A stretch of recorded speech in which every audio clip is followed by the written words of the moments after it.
Peace, peace, peace, love, harmony, and light. Hey, what it do? What it do? What it do, family? Just making sure I got audio. Hold up. Let me make sure I got audio. Peace, peace, peace, love. Got it. Audio is good. Audio is good. Always. I hope everybody's doing good this evening. Once again, we diving in. We going in. We going in. We going in. We going in. We got work to do. As you know, we got work to do. I'm gonna be beating this pavement, all right, before the 2020 census and get to as many people as possible to get them straight. All right. Hey man, great vibes, high vibes. All right. Tell me what it is. Tyrone Ray. What's up, brothers and sisters? How y'all feeling? It's a beautiful Sunday evening, right? Hope everybody had a great continuation and you continue to have a greater one. Okay. It's a beautiful day in New York. It's a little humid in here, but I'm still staying focused. As you can see, the head, that hat right there. That's like, my favorite hat. Of course, I didn't make the hat, but I kind of like did my little decorations. You know what I'm saying? And then wherever I go, man, no matter where I go, I'm always getting love and a lot of salutes from people, especially people who don't look like me. They know what it signifies. They know what it represents. So it's a beautiful thing, you know what I mean? And I always walk around with, I got my raccoon tail, I got my feathers, I got baby alligator foot right here. So I'm always, like I said, in my indigenous attire, so to speak. So people always show love. You know what I mean? I appreciate that, Tyrone Bay. People always show love, and for the most part, some of our people actually, recognize and they stop me and they ask me, well, what tribe are you from? And I let them know, that pretty much, we are all connected, but the main ones that I know of is Carib, Anianwea, which what they call Cherokee, and Choctaw. You know what I mean? But the Lumbi tribe, a lot of different tribes, like I said, man, we've been traveling this continent from north and south. And of course, Central America, that's something new. It was only really north and south. All right. But at the end of the day, we all are children of the American continent. Now, first off, I just want to say thank you for tuning in. Do me a favor, share the video on your links. Invite people, continue to spread the knowledge because we got work to do. Once again, everything is voluntary. So whatever happens to us, to a certain extent, it's a matter of choice because of the lack of knowledge. A lot of people don't know that they have options. So letting you know that you have options and you don't have to volunteer yourself into this form of slavery. You know what I mean? So I'm going to show you some of the things that a lot of people may or may not be aware of. And like I said, I'm always ahead of my time, but it's all good. And we have to teach our children. Yesterday, I was actually walking and I keep seeing more of our people being homeless in Brooklyn. And I know why. It is because of gentrification. And a lot of times when people hear the term gentrification, they always equate that to race. Gentrification has nothing to do with race. It's just a matter of an upper class, okay? Whether it doesn't matter what ethnic group coming into a lower income area and imposing themselves and taking over. That's gentrification. But it just so happened that it always seemed like it's Caucasians, so these people are really pushing this racial war, so to speak. But I'm gonna let you know, and not that I'm trying to tell you feel sorry for anybody. I'm not saying that. What I'm saying is Caucasians go through the same discrimination in terms of they're all slaves as well because they got birth certificates just like us. So I'm trying to get people to understand that the birth certificate is what enslaved everybody. Okay, but of course you have house slaves, right? You have house slaves. And then they are still playing the role of the house slave, and we are playing the role of the field slave. But at the end of the day, I'm not saying everybody got to come together and sing Kumbaya because it's not going to happen. All right, not even amongst ourselves, because to me, that's wishful thinking. It has never been that way for a very, very, very long time. However, we as the American Aborigines, we have to come together and first build ourselves, unite, love each other, respect each other, okay? Learn to protect each other. And then, okay, if other ethnic groups want to join us in this fight against the beast, then so be it. But we have to do it as who we are. Okay, we have to make the statement that this is who we are, and we're not going to alter that. We're not going to change that. Okay, and we are not following you to do anything. This is our home, so we are the ones that's going to take charge of this movement right here in terms of breaking down this beast. Okay, because the beast, like I said, man, the beast is here, and we're in the belly of the beast, and the only way to make sure that we win is to do it from the inside out. And that's what I'm teaching you guys today, how to win. Okay, how to win. And it's very important. But I'm going to show you some of the things that you may not be aware, and you'll be like, damn. And we're subjecting our children to a lot of those. We expose our children to a lot of those things, and we don't know. A lot of times, you know, we think we are being good parents by just taking our children and putting them in front of a television because we have to go to work. And I'm not blaming anybody for doing that. All I'm just saying is take responsibility for your children, because without doing the research, you wouldn't know the damage that's being done, because the damage is being done. So I'm going to show you a few songs that's going to surprise you that is used in war to interrogate, okay, prisoners, to break them down. And you will be surprised. So that's the first thing that we're going to talk about today. I'm going to show you guys so that you could be aware, to show you what the effect that music is having on you, the effect that music is having on us.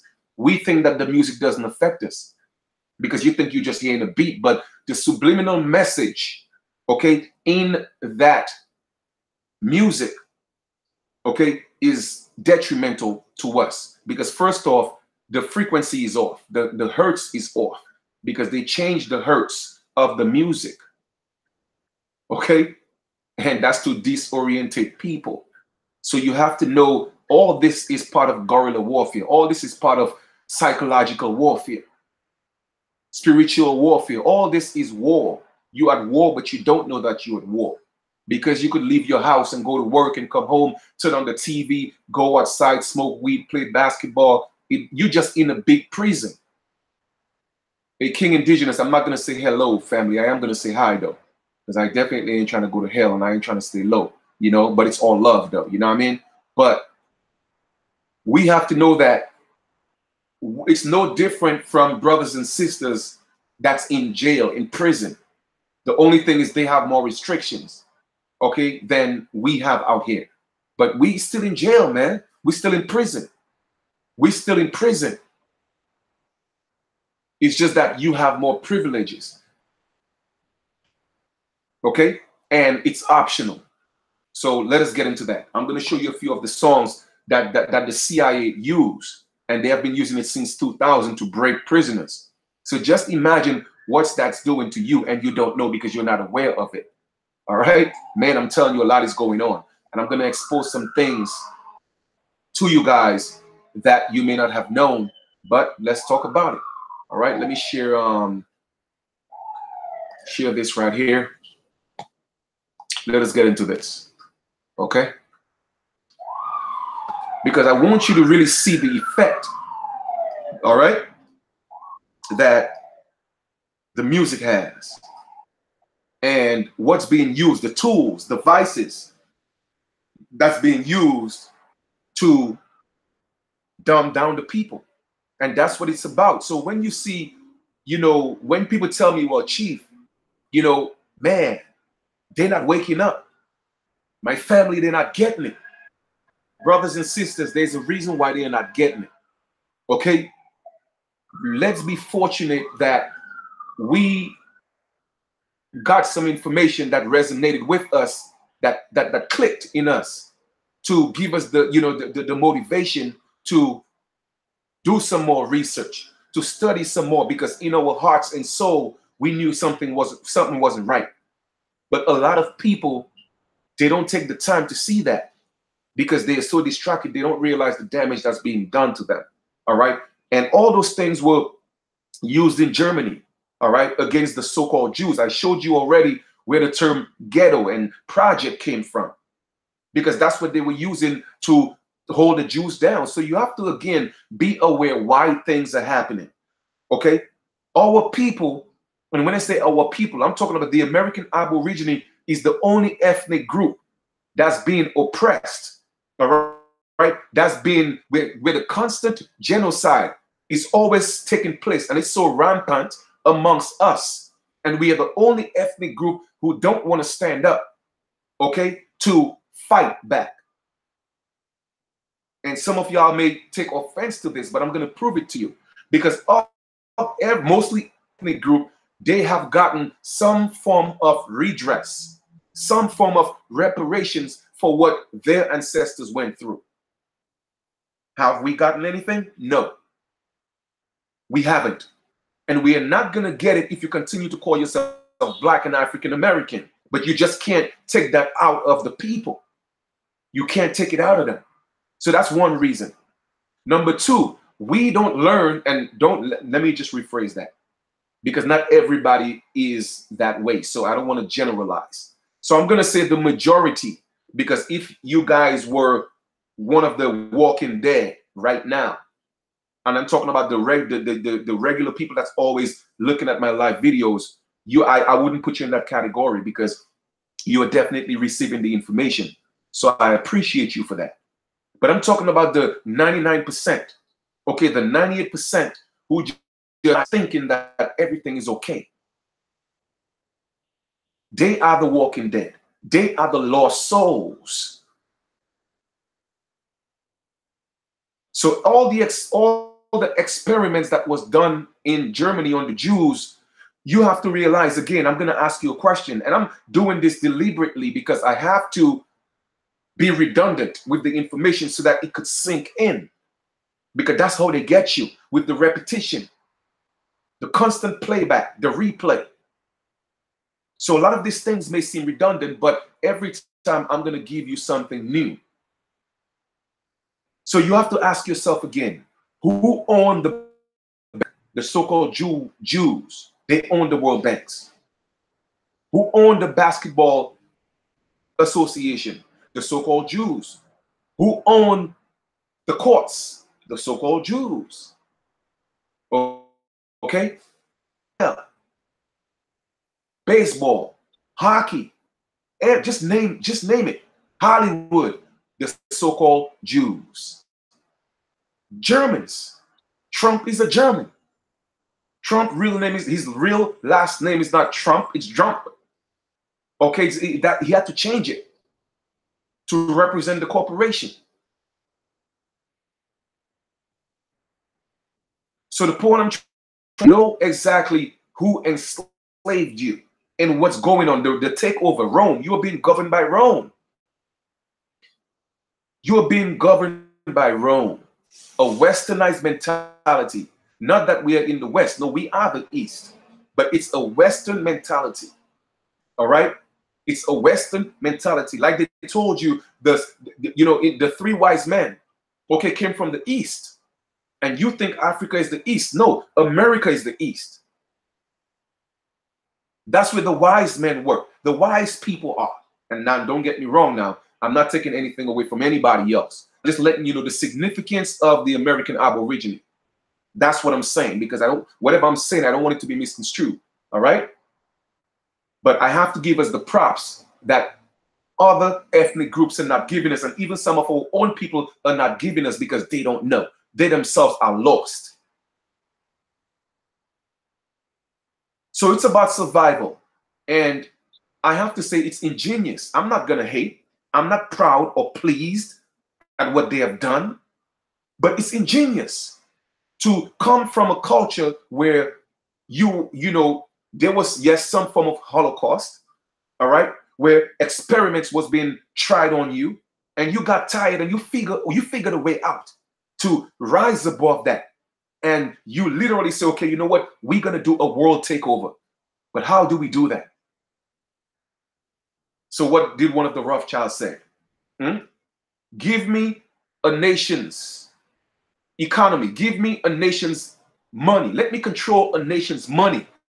That's who the president is, or who the person running is. So what is that telling you? What is that telling you? And that's what they did. Yesterday I walked into, and I'm always in the streets. Like I said, people talk about it, but I do it. I'm always in the streets. Yesterday I put my head in a beauty salon, and it's crowded. I'm talking about from literally the entrance of the nail salon to the back of the nail salon. Nothing but Aboriginal women waiting to get their nails done. But yet still, these Asian people, they have masks on. They have masks on, okay, because they don't want to inhale the toxin, right, of the acrylic.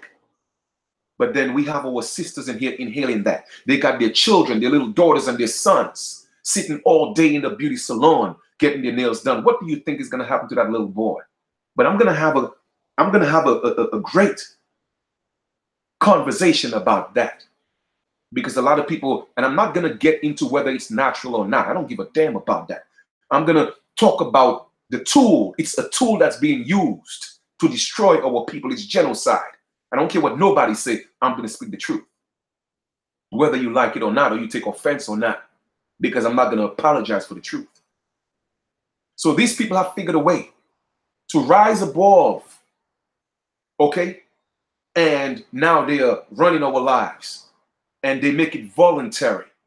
Nobody, when you wake up every single morning, nobody's forcing you to go spend your hard-earned dollar with other ethnic groups. That's a conscious decision. Of course, we know how I feel about the conscious decision, about the word conscious, so I'm going to say aware, okay? That's a decision that you made in your own awareness. Nobody forcing you to do that. Nobody put a gun or a knife to your head and say, go to the nail salon, the Asians got to get your nails done, because you were taught that they could do it better than you. Again, that's what you're always being taught, because we always have other ethnic groups teaching our children and teaching our people.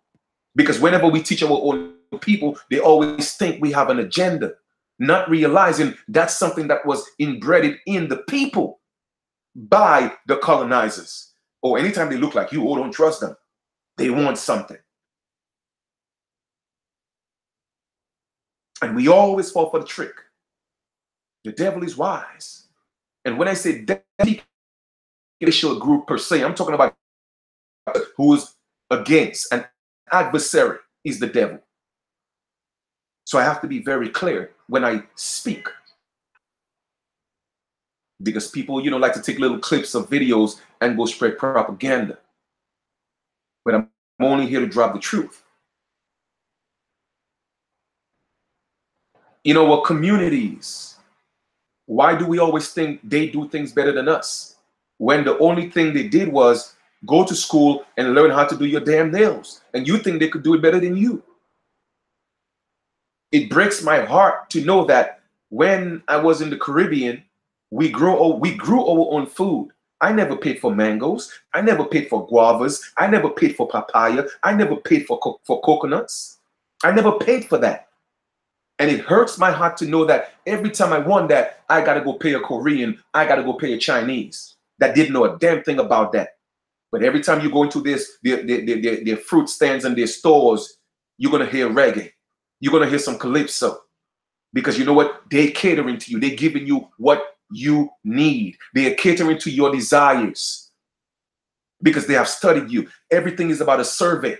Let me see what these people like and let me milk them out, because they are the biggest consumers. And what you don't know is consumers get consumed. Because from the womb, we teach our children, hey, go to school, get a good job. No, go to school, get good grades, and get a good job. But what do they teach their children? Go to school, get good grades, and own the business. So they are always owning, and we are always job hunting. Job, you know what job is? Job, to be patient. Your patience is always being tested, but you don't want to rise above that, because you're comfortable, you're complacent. Why do we always have to wait until our backs is against the wall to take action? Why can't we be proactive? Why can't we be on the offense for once? Huh? When you look at sports, basketball, you have to play defense, yes. But what's going to win the game is offense, because you have to score those baskets. You have to make those field goals. You have to get that touchdown. But if all your life you keep defending, at some point you're going to burn out and the opposing team is going to win. So why can't we get on the offense for once? That's what I want to know. Keep your friends close and your enemies closer. Man, I mean, how much closer can they be? They came and took our land. They in our home. So why don't we study them for a change? Huh? Study what's going to bring them down for a change. If we know it's our money, then don't spend our money with them. If we know it's our energy, then don't go to their jobs. Let them take care of their damn children. Why can't we have that type of mindset?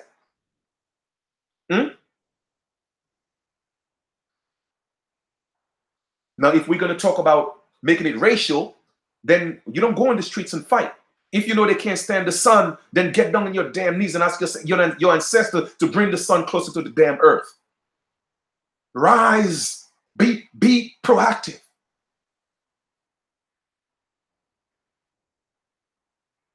Stop always being on the defense. And that's what I'm saying. And we're just so programmed, man. So programmed.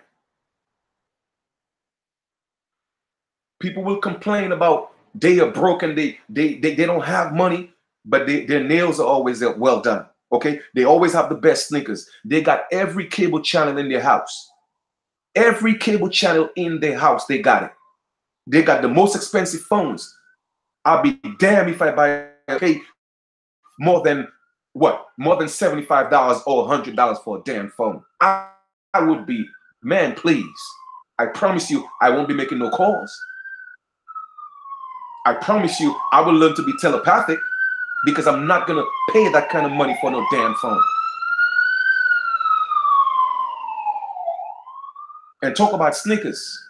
I would be damned if I pay more than $60 for sneakers. I'm telling you, I would rather walk bare feet on concrete than pay more than $70 or $60 for sneakers. And I'll be damned if I pay more than $80 or $60 for a pair of jeans. I make my clothes look good. It don't make me look good. But it's because of the programming. Okay? The programming. They got everybody living in their low chakra. And like I told y'all before, prove me wrong. Every commercial that you see has red, orange, or yellow in it. Prove me wrong. Because they are catering to your lower self. And you cannot see that. I am here to open up your eyes. And I'm not just talking about your physical eyes. I'm talking about that third eye, that first eye. I want you to be aware. See things for what they are, not what you perceive them to be. There's a difference. There is a difference. And that's the game that's being played. And then you have your Hollywood so-called celebrities. They're not my celebrities because I don't celebrate them. Oh, I love my fans. Yo, really? What have you done for your fans lately? Except for Thanksgiving, they celebrate the genocide of our ancestors. They come give you a few turkeys. Oh, thank you, Jay-Z. Because they sold their soul to the devil, the adversary. And in their contract, they cannot help their people. That's in their contract. And the moment they open up their damn mouth to speak the truth, there is a hit on their head. Well, guess what? I would rather take the heat than sell my people out. So they're caught between a rock and a hard stone. But those are the people you idolize. Every day, every season, a new show is coming out. This season, this new season. Let me ask you a question. No? When is your season gonna come? Because you're giving your energy to everybody else. Everybody always waiting for this new show. Oh, I can't wait to see Power. I can't wait to see Scandal. Oh my God. They're usurping your energy to use against you. Hmm?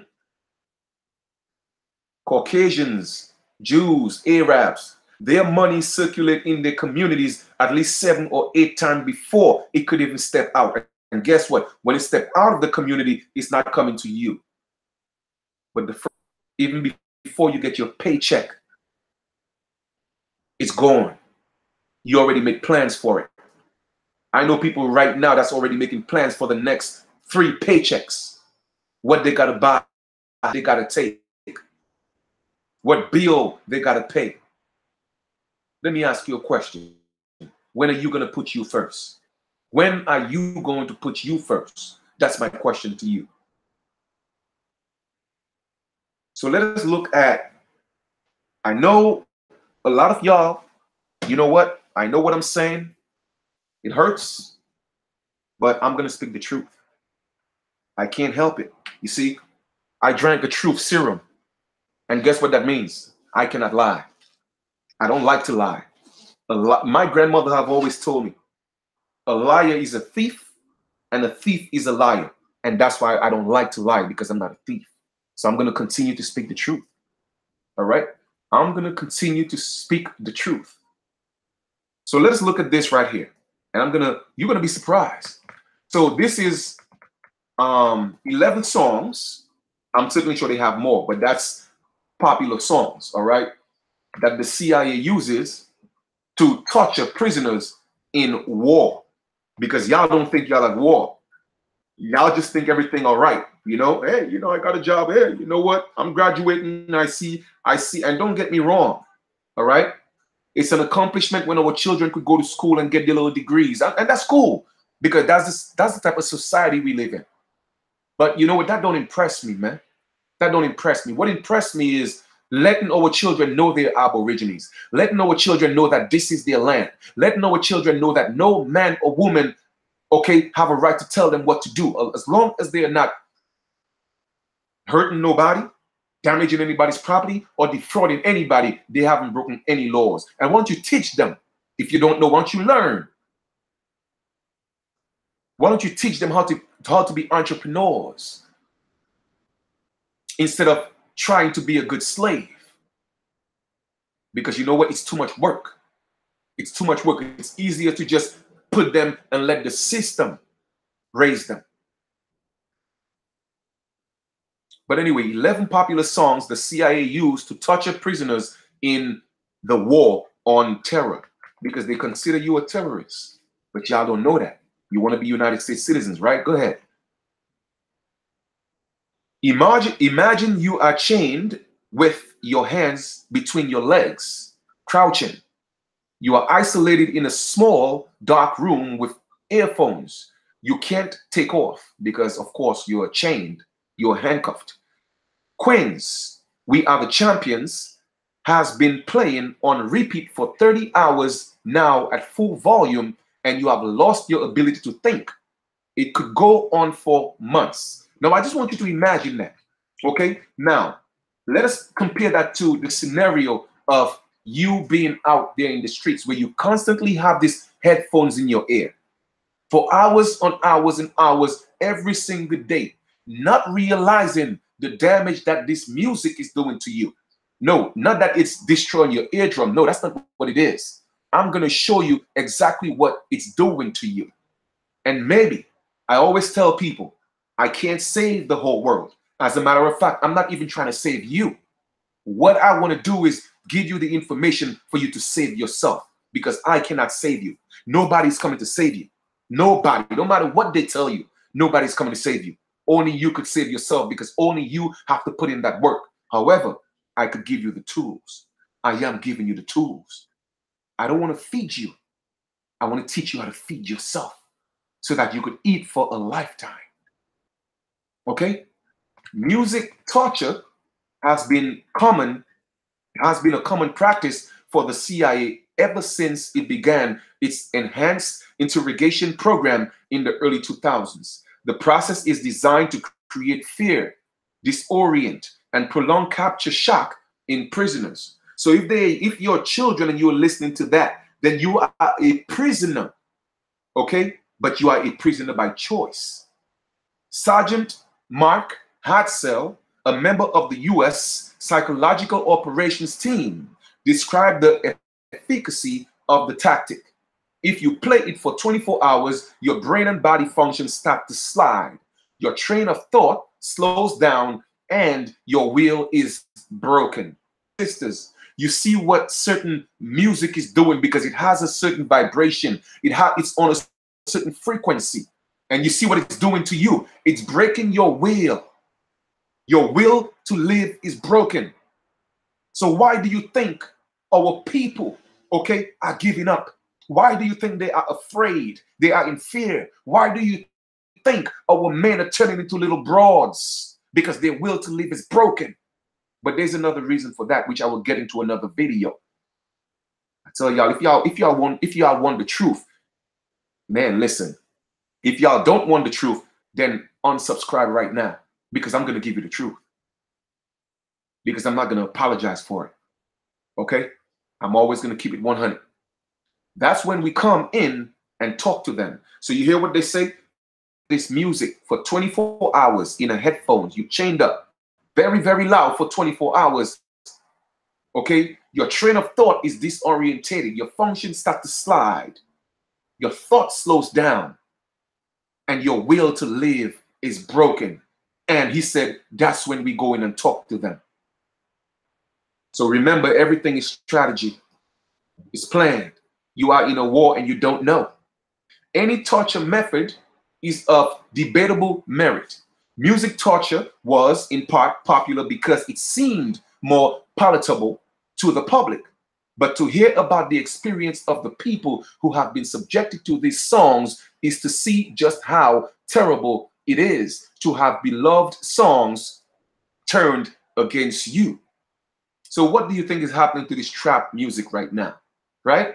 But before we even get into that, we will take some time after and we'll go look at the etymology of trap. All right? Here are 11 songs that have been turned into torture devices. Number 1, The Real Slim Shady by Eminem. How many of you had that on repeat? You think these artists don't know what they're doing? Do you think your celebrities, the ones you love so much, and the people who really love you and who really want to emancipate you and free you, you don't support them? You don't do anything to protect them, but you'll kill for your celebrities, right? But they are in bed with your enemies because they are your enemies. Let me tell you something. Anybody who's not for you is against you. I don't care how you twist it. I don't care what type of excuse you make. If they are not for you, they are against you. So Eminem, The Real Slim Shady, okay? That's a tool that's being used in torture, all right? I'm not going to read everything else, all right? But just so you know, Binyam Mohammed suffered Eminem's Slim Shadys for 20 days. 20 days. And I guarantee you, a lot of y'all, when that song had just came out, you listened to it for more than 20 days. Because that song was on the charts for a while. Now he says, quote and unquote, it says, I heard this nonstop over and over. He reportedly told Clive Stafford Smith, his lawyer, and the founder and director of Reprieve, a UK-based organization determined to end music torture practices. The CIA worked on people, including me, day and night for months before I left. Plenty lost their minds. You see why our people, they're not in their right state of mind? Because every time I walk in the street, everybody got a headphone listening to this trap music. Okay? Looking at some garbage. Muhammad said he could hear others in the prison screaming and smashing their heads against the walls. It's making you insane. Okay? The second one, Take Your Best Shot by Dope. I never heard that. So, all right. The next one, Dirty by Christina Aguilera. How many of y'all knew that? Featuring Redman. You think Redman don't know? Hmm? I mean, she's pale, so, you know, she's part of their system. And I don't mean to sound biased, but that's their people, right? But the point I'm trying to make is, how many of y'all was listening to that song over and over again? Do you know what it was doing to you? Do you know the effect that it was having on you? You see, a lot of us don't know that, right? So you have to know what's going on. And my job is to expose the truth to you, the reality of what you're dealing with. Okay? Zach Raiti, My Memories by Mohammed El Ghazabji. I never heard that. So let us go again. Let us continue. It's only 11 of them, the, you know, popular ones. Babylon by David Gray. All right, what else we have? Number 6. Oh, this is my favorite one right here. I really wanted y'all to see this. How many of y'all just put your children in front of Bonnie? Guess what? I Love Bonnie. I Love You by Bonnie is a song that is used to torture prisoners in prison. I'm talking about hardcore criminals. But you have your children listening to that garbage. But you know what? Chief don't know anything. He's just talking. But let me read this for y'all. Let me read this for y'all. And you wonder what's happening to our babies. Look, this one is especially sick. It is reportedly the most overused torture song in the CIA arsenal. You hear that? Arsenal. So let me ask you a question. If Bonnie is reportedly the most overused song in the CIA's arsenal to torture prisoners so that they could break their will to live, let me ask you a question. What is it doing to our poor little babies? And how many of y'all will hear this and still don't take heed and get your children away from these TVs? Get them right. Be parents for once. And I'm not talking about parents in the context of the slave master or the colonizer. I'm talking about a good guardian. I wanted you, because you think they have your best interests at heart. If the people that are here, the system that's here, the system that created all this, if they are here today destroying you, damaging you, putting you in jails, shooting you in the streets, and you're living life, you want to experience this in the flesh, and they are destroying you, what makes you think they have your best interests at heart when you die and give you a Bible and tell you they want to send you to heaven? It's time to wake your ass up. So they are condemning you in the flesh, and they also want to send you to their hell in their spirit. In the spirit. Because you think they're trying to save you. But let us read this again. Bonnie, I Love You. This song is especially sick. It is reportedly the most overused torture song in the CIA arsenal. Okay? Apparently, the song's creator, Bob Singleton, just laughed when he heard of its use. It seems so ridiculous that something totally innocuous for children could threaten the mental state of an adult. I would rate the annoyance factor to be about equal with hearing my neighbor's leaf blower.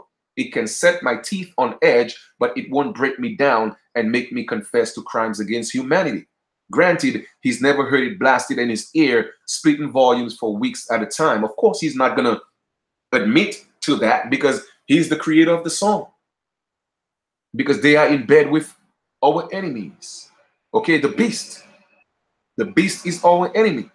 All right? Saturday Night Fever by the Bee Gees. The next one. The Meow Mix theme. I never heard that before. Or oh wow, okay, hold up. The Meow Mix theme. Is that the meow meow meow meow meow meow? Oh really? Wow, I didn't know. The whole idea behind music torture is to create a method of torture that does not seem offensive to the public, of course. So here we are, we have our babies listening to, and you too. Because guess what? If it's affecting hardcore criminals, I'm talking about people that's literally willing to put a bomb in a vest and walk into a building, they are using music to break them down. So just imagine what it's doing to our children. The above Saturday Night Fever is some of this publicly palatable music. Investigative reporter Justin Sharrock also singles out the Meow Mix theme song. You must have to stop yourself from laughing because you realize this is actually torture. After a particular long, heavy metal session, the sudden shift in dynamics this song heralds can be especially maddening. The Beautiful People by Marilyn Manson.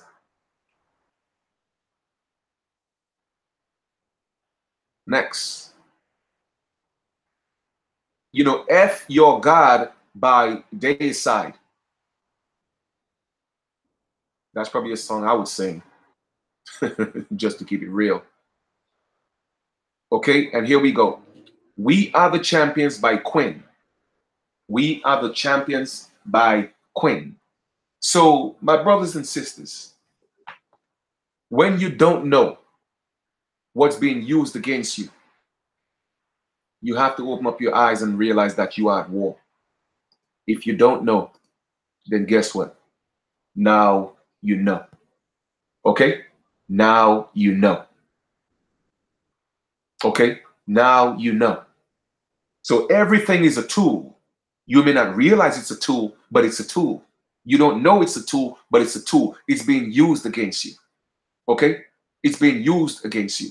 Now, I said I was going to look at the etymology of a word. What word was that? Man, I forgot. What word was that? I was going to, if anybody, can anybody remind me what word I said that I was going to use, I was going to look up the etymology, please. If y'all could remind me, that would be great because I'm just going in right now.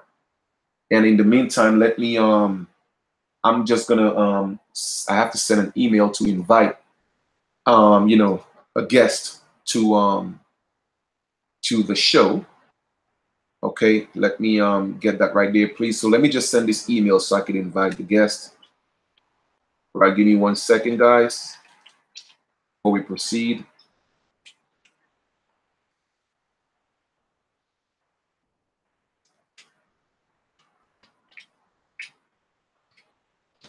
Okay. Oh man, because this is sad, man. We have to know. We have to know what's happening, brothers and sisters. We got to know what's happening, man. If we don't know, I'm telling you, you are at war, but you just don't know you at war. That's a problem. All right, that's a problem. Okay, so I just send that email. So hopefully, you know, the sister will get the invitation. Trap, yes, trap. Thank you. I appreciate that, E-Rob. Trap. So let us go look at the etymology of the word trap. All right, let's look at the etymology of that word. Because a lot of times people think things is just a coincidence, right? Etymology of trap. Let's go look at that.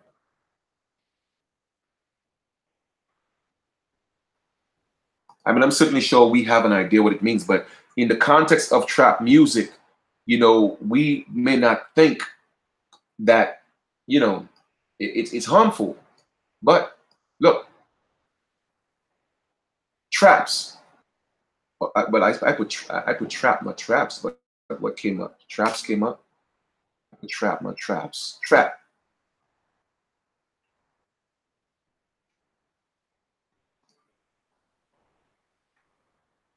All right, here we go. Contrivance for catching unawares. Man, listen, this thing is so, you know, it's deep, but it's only deep because a lot of people don't dig. They don't dig. They don't search. They don't study. You see, these things doesn't surprise me because I know. All right, I know. Trap. So when you say you're listening to trap music, you love trap music, and every day you got that thing in your ear. Guess what? Contrivance for catching unawares. You are unaware. They are catching you. Okay, it's a vice, brothers and sisters. It's a vice.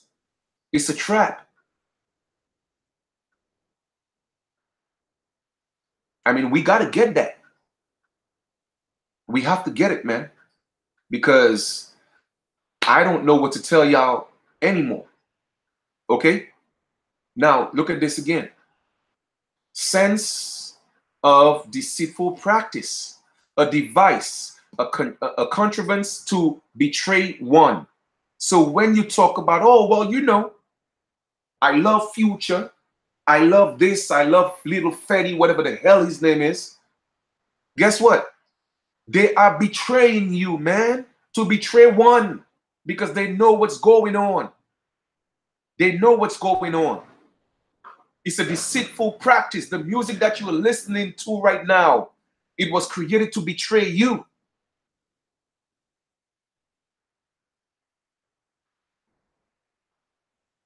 Brothers and sisters, man, you know, we better get this and get it good. Okay? An animal, it says, ensnare an animal, catch in a trap. But guess what? Who do you think they're talking about? Because you are property. You are a legal person. You are 3/5 of a human. You are a 14th Amendment citizen. So what does that mean? They consider you an animal. So you're trapped. You're trapped. Let me just let my guest know that I sent her the link. But again, just to let y'all know what's happening. So if you don't take responsibility for your own life, then everything that you are doing is voluntary. And everything that happened to you is your fault.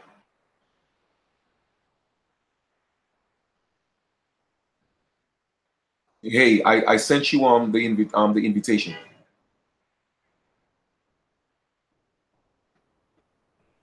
Okay. All right, cool. All right, yeah. All right. So let me get back to this live feed. So you see what I'm talking about? What I'm talking about with this trap music? So it's a problem. It's a problem. But those are the people that you idolize. Those are the people that you idolize. Okay, so I'm just waiting for my guest to log on. If anybody else would like to come in as a guest, you know, just let me know, and I will, you know, send you the invitation. Because, like I said, this is what we're doing. We're building. All right, and if we don't know the tools that's being used against us, how can we defend ourselves against it? We have to know. We have to be aware, and that's what knowledge is. Okay, to be aware, to know. And once you know, you have to apply the knowledge. You feel me? Because you are the one that's holding yourself. You are the one that's actually holding yourself in prison. You are. And that's the truth. Okay? So based on what we have, you know, talked about thus far, let me know if anybody have any questions. Once again, don't forget, you know, if they want to be a guest and they want to come on the show. All right. I should be ready to go out next. All right, that's what's up, King. Just that's what's up. Let me know. I'll definitely you know, talk about it. All right. Yes, for sure. Chief, you have seen the movie called They Live? Nah, I haven't seen that. Maybe we can have a discussion around that one day. I haven't seen that. The movie I do want to talk about though is the last what they had. The last movie was The Purge. I wish somebody could send me a copy of that through an MOV, and so I could really talk about that, because that movie was so symbolic. You know, to me, it's like when your eyes are open, you see everything. You know, it's like they can't hide anything from me anymore. You know, and that's what's scary, because even today, you know, I was walking, and I went to the park, you know, to do a little workout. And I seen a brother, and he's like, "Hey, brother, you know, can I get, you know, do you have a, you know, $1?" So I passed him, and then, the spirit told me to walk back to him, right? So I walked back to him, and I asked him, I said, brother, what do you need $1 for? He said, to get something to eat. So he seemed, capable. So I asked him, well, why aren't you working? He said, well, you know what, brother, I'm trying. You know what I mean? Hold on for a second, guys. I have my guest here. I'm gonna get you one in a minute. All right? Can you hear me? Hello? Can you hear me? Well, I ain't going to your hell, so I don't know why you're telling me hello. Sorry. It's okay. So just hold on. Chief Kalinago. Just hold on for 1 second. Okay, I'm gonna get back to you real quick. Okay. Go ahead. Thanks. All right. So once again, so let me, like I'm telling the story, I seen the brother, and so he said he wanted something to eat. But my experience with giving, brothers or sisters money in the street, they take the money to go buy drugs or liquor or cigarettes. So I say, you know what, brother? Come with me. You ask me for $1, I'm gonna buy you some food. If you want some food, you say you want $1 for food, but you want some food, walk with me. So I went to one of those little stands that they had. I appreciate the support, Angela. Thank you for the donation. All right, thank you so much. I appreciate that. All right. So I tell him to walk with me, and I bought him some food. So I took $6 out of my pocket, and I told the guy with the food stand, do me a favor, give him some food, and I paid for it, and I left. But while I was walking, I turned back and I see him talking to the guy. So I was like, listen, man, you better get the food. So I'm gonna take my money back. All right, get the food, or else I'm gonna take a refund. But the point I'm trying to make is, right, I see a lot of young brothers and sisters in the streets these days, man, homeless, hungry, nothing to eat. Aren't we supposed to be taking care of our people? What do we have in place so that we could take care of our own? Who is willing to come together so that we could put things in place to take care of our own? That's what I want to know. You see me? Again, I'm not about talking. I'm about making moves. And that's what I'm about. So once again, my email is below for those who want to build, because I'm working on something right now, and it's going to be a power move. But we need about 100 to 200 people. The more, the better. All right? But we need those people so that we could make this move, because trust me, it's going to be literally an international move, global. Because we have to make it global. All right, we have to make it global. I thank you, definitely, thank you for that donation. Thank you, because you have what is it called? I haven't activated that thing for so long. The super chat or the support chat, whatever. Anyway, the $sign is there. So if you guys want to support the channel, I appreciate that. Go ahead and support it. All right. Yeah, man, I just had my guest. It seems like I lost her. What happened? She hung up. She got disconnected. Let me hit her up and hit her back. A powerful sister, let me ask her what happened. Feathers up, for sure, for sure, for sure. I appreciate that, King. All right. You know what I mean? So that I say it takes a village, just like a family. I mean, that's what we used to do, though, because let me tell you some of my experience, when I was in the Caribbean, right? I remember in the Caribbean, we had our home, right? And in the back of our house, I mean, no exaggeration, in the back of our house, we had like a yard space, right? And then we had a fence. And behind the fence, we had some more land, right? And we had coconut trees, okay? We had coconut trees. We had mango trees. No lie. We had guava trees. We had lime trees. We had lime trees, and we had one lemon tree. We had papaya trees. And I'm talking about, we had our own chickens. We had our own eggs, okay? My uncle had cows. So literally, we would get fresh milk from them cows. Now, that was back. I don't drink that anymore, but I'm just saying, I'm just letting you know, I'm letting you know the life, the difference, okay? We didn't have to go to corner stores to get a whole lot of things. Once in a while, we would have to go to the corner store. Let me let this ambulance pass. Once in a while, we would have to go to the corner store to get sugar, flour, those type of things. But I'm telling you, okay, we had most of what we ate. We grew our own food. And this was what the relationship was like. If my mother ran out of sugar, okay, or somebody run out of sugar or milk or something, all our parents did was put their head out of the window and call to the neighbor, hey, Miss So and so, can I get, you know, a quarter pound of sugar or some sugar to make breakfast to sweeten the cocoa tea for the children. And then on Friday, when I go shopping, I will give you back a pound of sugar. And guess what the neighbor would do? Hey, Miss So and so, here you go. And then next Friday, whoever would come and then give them, or if they say, okay, you know what? Here's some sugar. You ain't got no flour. Give me some sugar. I give you some flour. That's how I was raised. That's how I was raised. That was the culture where we took care of each other. We looked out for each other. That's what it means to be an Aborigine. Huh? Yeah. Yeah, she's in there, yeah. Okay, that's what we did. That's what it meant to be Aborigines. You feel me? So I'm just saying, what happened to the culture? Why have we walked so far away from what our ancestors did, where we looked out for each other? I remember growing up, okay, and I'm a young child in the Caribbean, Dominica to be exact.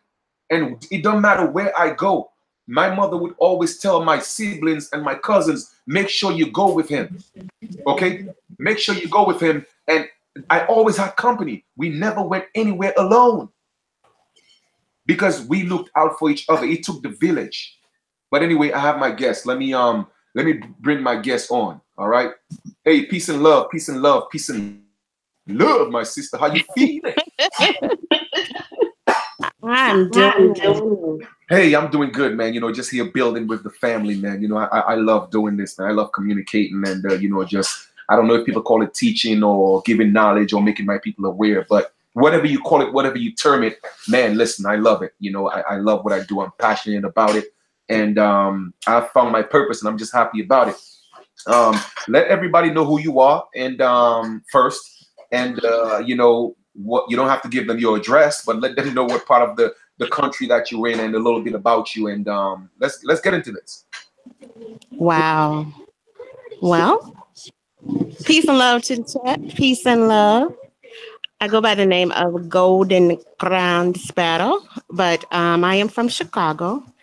Parents from Mississippi. And it's just been my pleasure to finally wake up to the truth. I'm just so excited. Met Chief about a year ago? A little over a year? A little more than that. Has it been more than man? Time is flying. It's more than that. Time is flying, old man. Time is flying. But this has just been so phenomenal. This whole awakening and realizing who we are, how we're the original people of the Americas. All of our grandparents, I'm sure, all told us we had some Indian in us.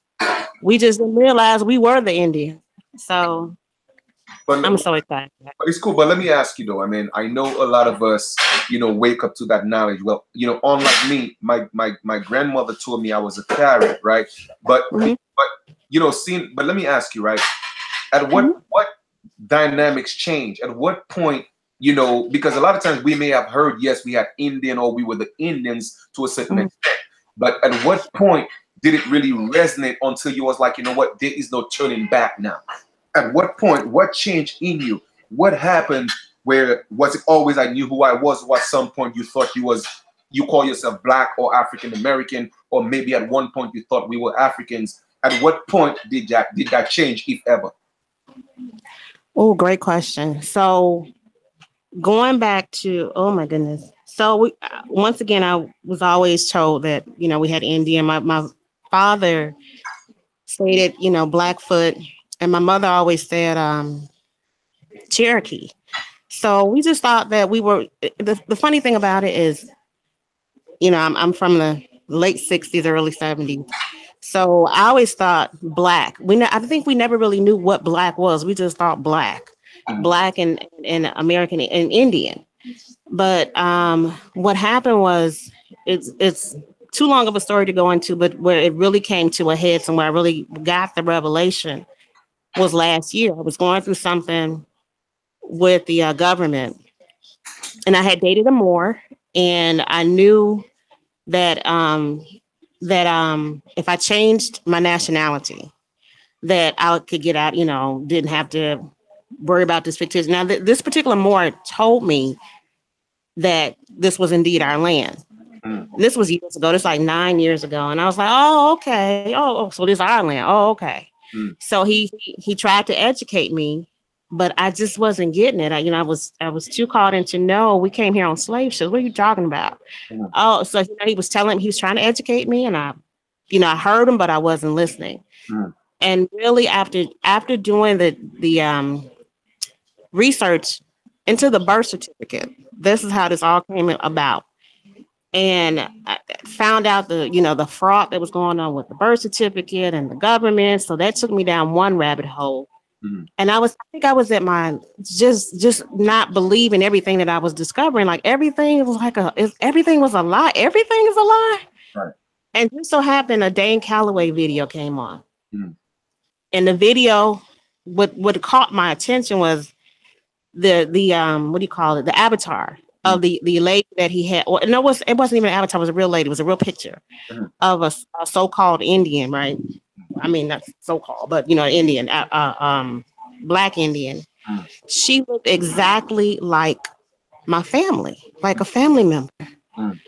And more importantly, the way that my dad described his parents, I mean, his great parents, his grandparents and his great aunts and things of that nature, she looked exactly like my family. Mm. And it hit me so hard. I never forget, it hit me so hard that I literally hit my knees and I was crying. And I thought about, oh my gosh, the disrespect. We're thinking we're from Africa and we're, giving accolades and all of this praise to our African family, not realizing that we were literally spitting on our own ancestors' graves. We're not acknowledging them. And I went into a depression for about a week because I couldn't believe it. I could not believe it. I was like, you gotta be kidding me. Grandma said we was, Indian, and Daddy always, everything just made sense. Everything made sense. And I said, now I understand why they don't cook like us. Now I understand why they don't look like us, why they don't sing like us. Why is all making sense? And it just took me down, and I woke up and I literally instantly told my children the truth. My oldest daughter thought I had lost my mind, but my younger children, they listen and they pay attention, and now they know who they are. Right. And they don't deny it for anybody. Unfortunately, we have to live in this, this matrix and this fake world, but my children know the truth. And as long as my children, and unfortunately, I have family members, they're waking up now though. But when I first brought all of this, the first thing I did was call my mom. I was like, Mama, we're the real Indians. And she's like, girl, what are you talking about? But she's, she knew it. But I think, again, now knowing the history of our grandparents, they couldn't tell us the truth. That's true. Yeah. They couldn't tell us. They had to tell us a lie. They had to say that we were part Indian, because, my parents fled the South because specifically my mother and her siblings, because the quote unquote the white people, they were trying to really take over they wanted my grandfather to give them my aunts, because they were very pretty women. They're very, very pretty, and they just were not satisfied. They wanted my aunts, and my grandfather was like, no. And so he took up one night. They left everything, and they moved to Chicago. And my and it hurt them dearly because they didn't want to come here, but they knew if they continued to resist, they probably would all ended up dead. Right. So that was their way of leaving the South. The South never really left them, but what we've been through and what our family been through has just been but that's a long story. But that's how I came to the revelation. I literally watched a video, and it brought me to my knees, and I still cry about it because I still can't believe that, everything is a lie. Everything is a lie. Indeed. And again, a lot of people speak of, the Holocaust of different ethnic groups, but for some reason, the Holocaust of the so-called American Indian, it's hidden, it's been buried, and nobody wants to talk about it. So for me, my personal goal is to, I have already made a vow to my ancestors that you know, I'm going to stand on their shoulders, and not that I'm going to just stand on theirs. I am letting them use me as a tool, as a vessel, you know, to bring back their legacy. You know what I'm saying? So meeting you and working with you has definitely been, man, it's been, we have gone through a journey, but it's definitely a pleasure, and it's been worth it. And I'm happy that you spoke of, you know, the Moors in a context. Now, what is your whole take on the whole Moors and the narrative of telling us, okay, we are all Moors and we know exactly, well, first off, even before, I don't want to put any words in your mouth. When you hear the word Moor, okay, what is your take on that? You know, do you think that we are all Moors? Well, initially, no. Initially, I'm like, no, because those were the one. And one thing that we did learn in history, or that I recall in history, is that the Moors were the traders. Right. I always remember the Moors, you know, on that boat with Christopher Columbus. I just remember learning that in history. And then they were navigating the boat, and he was with a little. Well, this is the picture that I remember in school, and he had the little, what do you call it? It was like a was it telescope? He had that little was it a telescope or something? He was looking, and it was a Moor, you know, navigating the ship. And so I always thought they were traders. But when I came to realize that Moor is more of a synonymous to, you know, people of color, and also, you know, I'm still struggling with a lot of the teachings and things of that nature. But I do have a little bit more respect for them, because one thing that I can say is that once the, you know, those that really are living in the truth, they, you know, they really are going hard to try to get us to know, you know, who we really are. And that's something that we were missing in the quote unquote African American, you know, movement, and the black, you know, black and I'm proud. They never emphasized that. Never said, I had never, other than my grandparents, and even my family, and, you know, to a certain degree, but I never heard anyone say, this is your land. Right. That means everybody on this land is a squatter. I never heard it until I heard it from a Moor. Right. And I experienced things, you know, even in court, how the judge, you know, it was a situation where I had to go to court with him, and it was just, you know, how much respect they got in the courtroom. I had never seen this. I had never seen anybody shut down a courtroom. I never seen anybody go to and I went to school for court reporting, so I'm very familiar with, you know, the court procedures and things of that nature, because I had to do all of that while I was in school, you know, learning about, you know, I'd sit with judges and everything. Never in my life had I seen anybody shut down a courtroom and take a flag out of a courtroom because it was the wrong type of flag, an admiral flag.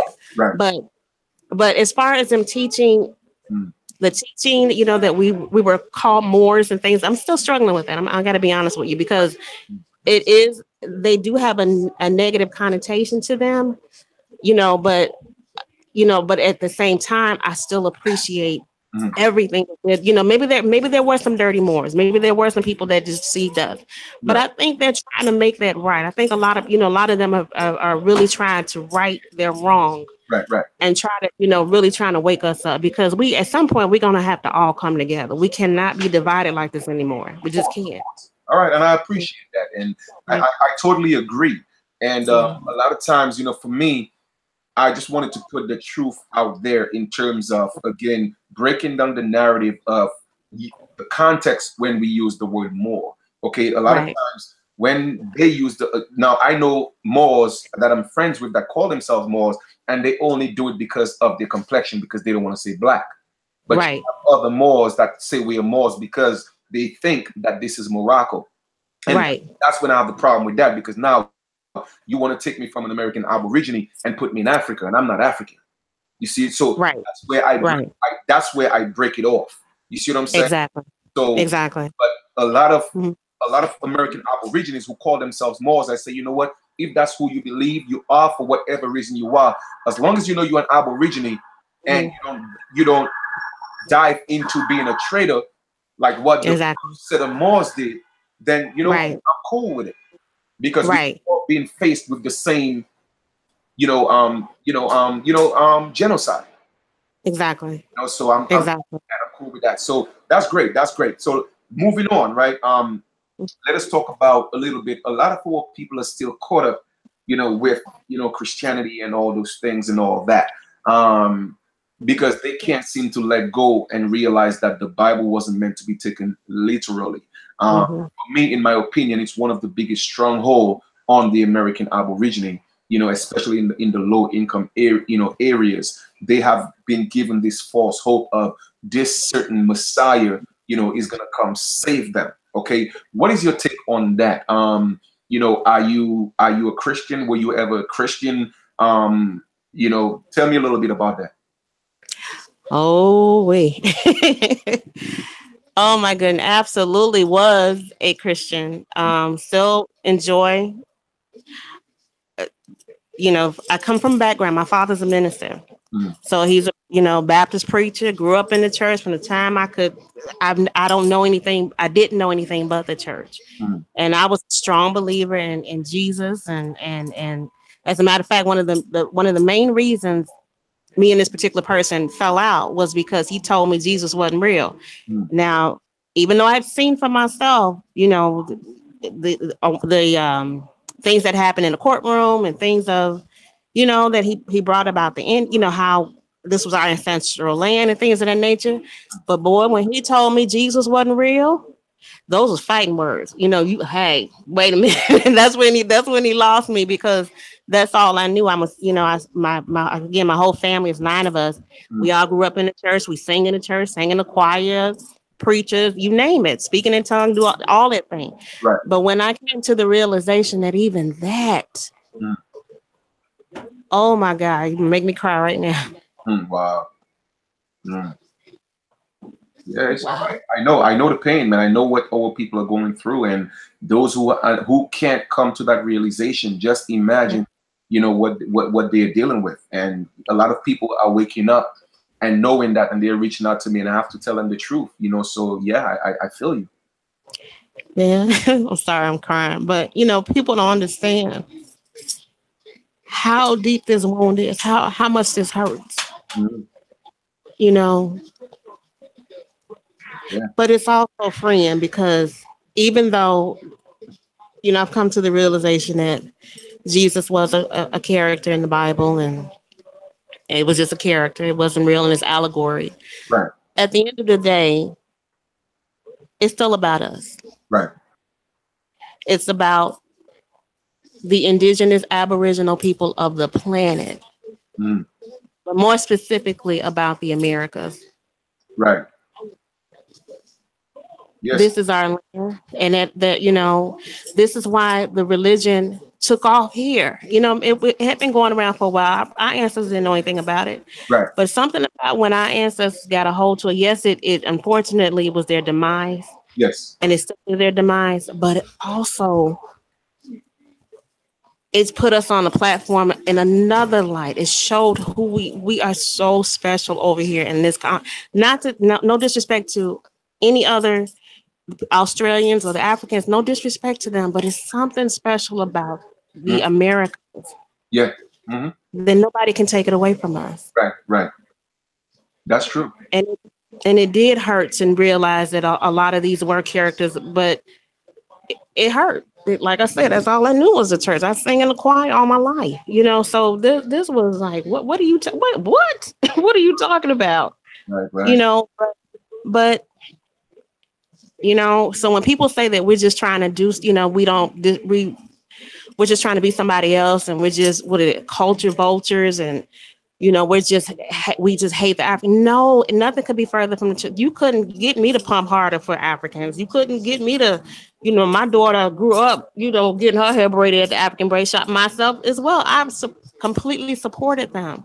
Right. So this whole thing about us hating, I know that's a lie, Right. True. but we have to understand that we've been lied to. This is our country, and most importantly, the disrespect of our ancestors. Yes, indeed. We wouldn't expect them to disrespect their ancestors, so why should we disrespect ours? Why should we pretend like what happened to them didn't happen to them? Mm, Every other culture, when you talk about all the other, the Chinese, they got reparations for what happened in way back in California when they was working in those sweat laboratory, what do they call them, sweat yes. factories. Yes, indeed. Exactly. They got reparations. We know the Jews got reparations. We know the Polish got. We know all of these other Yep. cultures got reparations. Yes. Yet, if we even mention 10 acres and a mule, we're wrong. Yes. Indeed. Yep. Indeed. And it's unfortunate that the only reason why we can't get it is because we Right. call ourselves Black and African Americans. And but you see, Right. that's the thing, though. They know we can't get it because of that, but we think Exactly. we are gonna get it because of that. Right. So you see the dilemma that our people are in, and our people Right. realize that. You know what I mean? They don't realize that's what's happening. The system knows that you cannot get reparations because you don't exist because you call yourself Black and African American. That means Exactly. you're stateless. Exactly.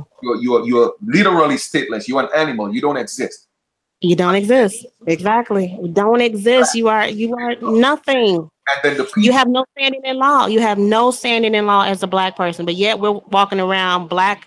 What is it? Black power and black, Black Lives Matter. And the people that George Soros. If you read the history of the people that's backing up hmm all of the organizations, hmm at at some point we got to wake up. We yeah, have to wake up. We have to. It's too important. My children. I'm not perfect. I'm not a perfect mom. I'm not a perfect. Wasn't a perfect wife, mm, but we can change this whole situation. yes, we We can. can honor our ancestors. And the first thing I wanted to do when I learned the truth, I wanted to run back to Mississippi. I did. I just wanted to go back to Mississippi Mm, and just and do like a kumbaya, you almost like a get together and just start singing. And I just feel like we gotta something that we have to reach out to our ancestors in the spirit. You too loud, sweetie. You too loud. Reach out to our ancestors mm, in a spiritual way because I think they're waiting. They're so excited, even absolutely. though it took this long. But you know what? We're here. Yeah. We are here, and I don't know. I'm going back down south. I got to go down south. I got to pay homage. Yeah. And like I said, I wanted to just. I cried out. I thought about my grandmother. I Mm, thought about my great grandmother and even the ancestors that I didn't know. And I thought about how they fought so hard. They must have been fighting.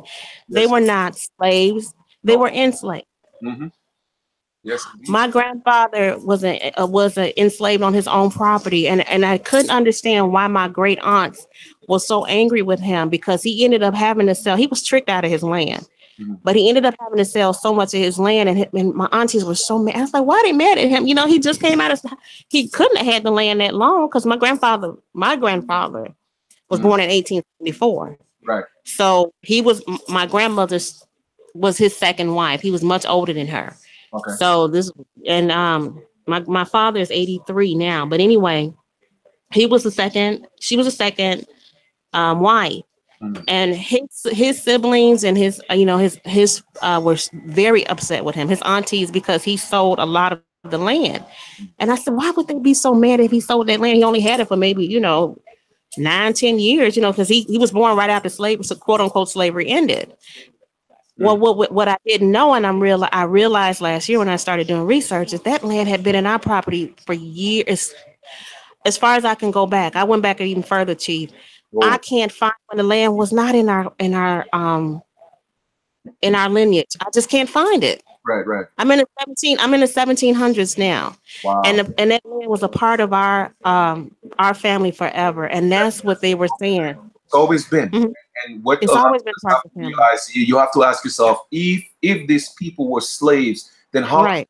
they have the original titles of the land? You know, Exactly, how can you have original title, be the allodial exactly, title, or have the hmm original title of a land if you are a exactly, slave? That just doesn't. exactly, But exactly, but I'm so happy hmm that a lot of our people are starting to do that research and start exactly. ask questions, and that's how it happens. And what we are doing right now is going to help other people to do more research, look into their family background, and the awakening is real. It is And that's what we have to continue to do. It may not seem like it's popular, right. it may not seem like it's a lot of us, but what we have to realize is that we have all the millions and millions and millions and millions of ancestors that got hung on trees, that got their feet cut off, you know what I'm saying, that went through that, the perils of genocide and slavery and the massacre and the Holocaust. Their spirits are with us. And We we are. are the survivors of the ones who survive. You see what I'm saying? And no matter how much the system try to break us, I always tell the people who come to my channel, they cannot break us. They cannot beat us because they have never won a physical war against us. So that's why it have to be psychological. They know that we are people, we like to have fun. That's in our nature. It is. I realized that already. So our people Yeah. love to turn up by nature. So now Right. they are giving them that, but our people are taking it way too left. There is no balance. So our people cannot be focused.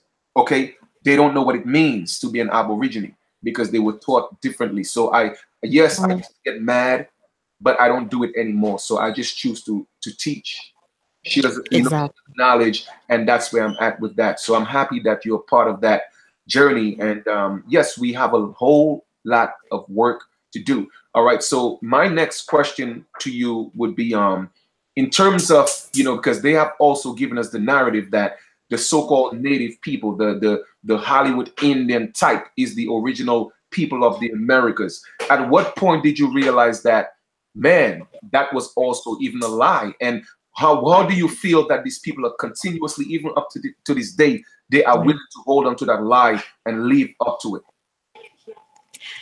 Once again, all of it, the full revelation came last year. But I shared this story with you. But when I was in college, there was a young lady that sat in front of me, and she looked like she was Chinese. She looked Mexican, Chinese. She just had a different look, but she had very pale skin. Mm, But she had the prettiest hair. Her hair was so long, it was dark color, and it went all the way down to her knees. That's how long her hair was. mm, And I just, I'm a people person. I'll walk up to you if I don't mind giving somebody a compliment. If you're pretty, I'll say you're pretty. If you got something beautiful, man, female, if you look good, I like what you're wearing, I'm going to say that. I'm just that's the kind of person I am. And so one day I pulled her to the side and I was like, but her name was what caught me. mm, Her name was something like Mary Smith. mm, Now, looking at this young lady, she truly looked what we would call Hispanic. She mostly looked Mexican, but her eyes were a little, like the little Chinese, little slanted. mm, And I had a comment. I said, "Where are you from?" I said, "Where are you from?" And she said, "I'm actually a Native American." mm, And I said, "Oh, okay, okay." I said, well, "Where'd you grow up?" She said she grew up on a reservation. mm, And I said, "Oh wow!" Now listen to this. I'm the real Indian, and I'm just fascinated. I'm like, "Oh my gosh, I'm meeting a real Indian." So she, she grew up on a reservation and everything. I'm all excited. mm, So she said, and so she looked at me and I said, "Well, my parents. I know I have a little bit of Indian. My parents told me I was Indian. I told them what tribe." mm, And so she said to me, she said, "Well, I can." She said, I can tell that you are." mm, Still didn't get it. And mm, I said, "Really?" And she said, "Yeah." And I said, "Okay." She said, so what do she was telling me how, because she grew up on a reservation, she's an Indian, she didn't pay for college, mm, which I thought was so strange because I used to see her in line when we would get, and we get the student loan checks, we had to stand in that line, go up to the, the what is it, student services and get that check. This was back in the day, right? mhm, So I was looking at him like, well, don't I said, no disrespect, but I see you getting a student loan. But how do you get? I said, if you're not paying for school, why are you getting student loan? And she said, because this is our land. They stole our land. mm, I said, well, don't you have to pay it back? She said, no, we don't have to pay it back. mhm, But then she looked at me. Now this was maybe because, again, with the connection that we had. She said, you know what? If all you need is 1/6 of Indian blood in you, mhm, and you can do the same thing. mm, And I was like, what? So I flew down to I told my mother, my parents, they was all excited. mm, And they was like, well, we know, they told us about the history and everything. So long story short, I went downtown because I found out I had to go get the application downtown. So when I got the application from downtown, and I had to go to the library, Chicago Library, for something, for the application or something. So I remember I had some questions before I filled out the application. They had a number that you can call. mm. So I called the number, and the lady answered the phone. And it was what do you call it now? It's the, what do you call it? The BIA, Bureau of The Investigation. BIA. Yes, yeah. Exactly. Mhm, And she said, I told her that I was filling out the application. I had a question. And she said, no disrespect. She said, but can I ask you a question? I said, yeah. And she said, are you an African American? And I said, yes, I am. Mm. She said, I'm sorry. We don't accept any African Americans on the application for. And I said, oh, really? And she said, yeah. And I was like, wow, and I was, I was hurt, but I didn't realize, again, didn't realize I was a real Indian. I hung up the phone. I was like, man, we just can't get anything. Right, So right. I'm saying all that to say this. Mm. How dare you come onto my land? Mm. Take away my rights Mm. as a real American. Mm. Take away my ancestors' land. Mm. Take away their children's rights and their land and their property and their money and their everything. Mm. And how dare you do that? And then say you're the real Indians. Right, right. Now I give credit to that young lady that said, that tried to tell me the truth, because you do have some good and bad in any culture. But Absolutely. the point of the matter is, they know they're living a lie. Yeah. Mm. They're living a lie. And if it's, why is it that our grandparents are lying to us, but your grandparents are not lying to you? Right, right, right. The picture that you see of the original Indians don't look anything like you. They didn't have Chinese looking eyes. Nope. They didn't have straight hair. They look just like what you would call a so-called African American or a black person. Yep. Indeed. And then, and they'll even say, well, yeah, they were dark, but, what do they say? They'll say that they'll come up with all these different lies, and they know they're lying. They know they're lying. Nope. And the fact that they can be so racist Mm-hmm. and tell us who we are not, when our grandparents, we know who we are. We don't have to do that fake DNA test. Right. We don't have to go by what they, living on a reservation.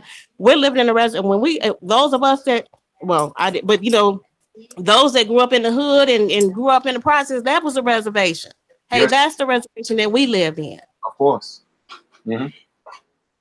Yes, indeed. And one of one of the things, okay, that was being promoted, of course, one of the lies was the so-called Negro or black man, is only Indian because our people came from Africa and mixed with them. So that exactly.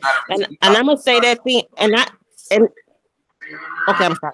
That's okay, and I'm saying we are the original Indians, and they only because they mixed with us.